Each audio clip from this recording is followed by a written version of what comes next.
there it is. Roughly $20 and about 5 hours invested to make a homemade sluice to run these Oregon fine concentrates that I pull out of the black sand at the beaches. If you look in there, I don't know if you can see it or not, the lighting's pretty poor, but there's quite a bit of flower gold in there.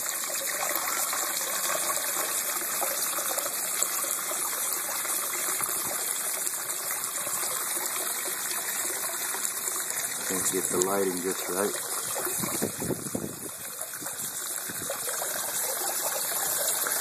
There's a few pieces there right by that nut that's filled up with glue.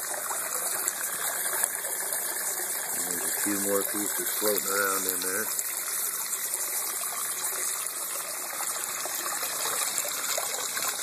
And you see some more down in the rifles down at the end. There's a few good pieces in there.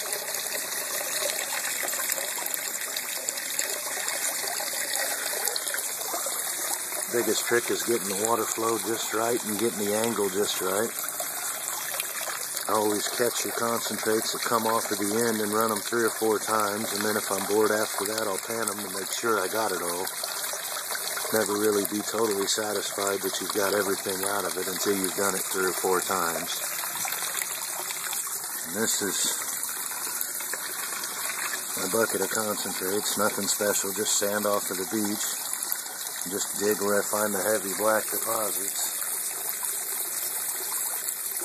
It's not super quality video, folks. I'm doing this with my Motorola Droid 2 cell phone. But what you want, as you can see it there, what you want is for that sand to roll really slowly. You can see it dissipate going down.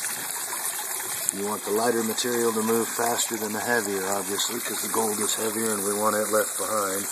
There's another couple good little flakes in there. You can see them all over the board.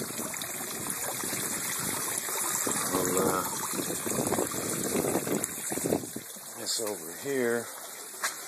Some more buckets of concentrate sitting around in my messy garage. It's nothing super spectacular, but you can get out here in the light where you can see it. This is what I'm getting off of the beach sands. It's not going to make you rich, folks, but it's a heck of a hobby, and it'll give you something to do in the winter if you collect good sands in the summer. That's my little tube. This guy here, it's got better color. This is a lot cleaner. I've panned this one 3 times to get it as clean as it is.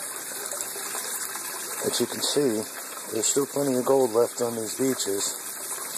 This is gold from Gold Beach, Oregon, sandy beaches.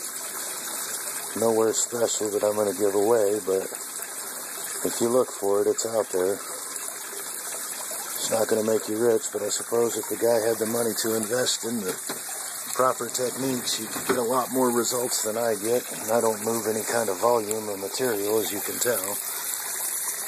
But you can see it there. You can see there's quite a bit of it as we move down here. All that little shiny stuff. And then I take this and pan it all when I'm done and see what I come up with. But, you know, pieces like that there, I don't know if I can focus this any. No, not really.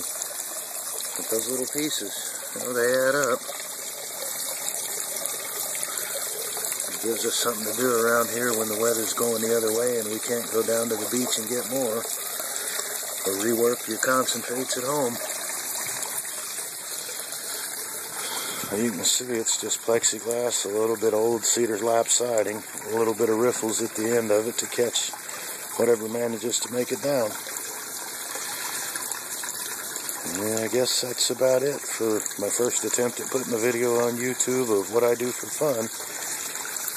We'll put some more up as soon as I get some more good stuff. Maybe I'll put a few pictures up as well of some of the stuff that I've got already. Pan some more out. You can see, let me move this here. You can see I've got pans and different concentrates from different locations along the Oregon coast and buckets everywhere.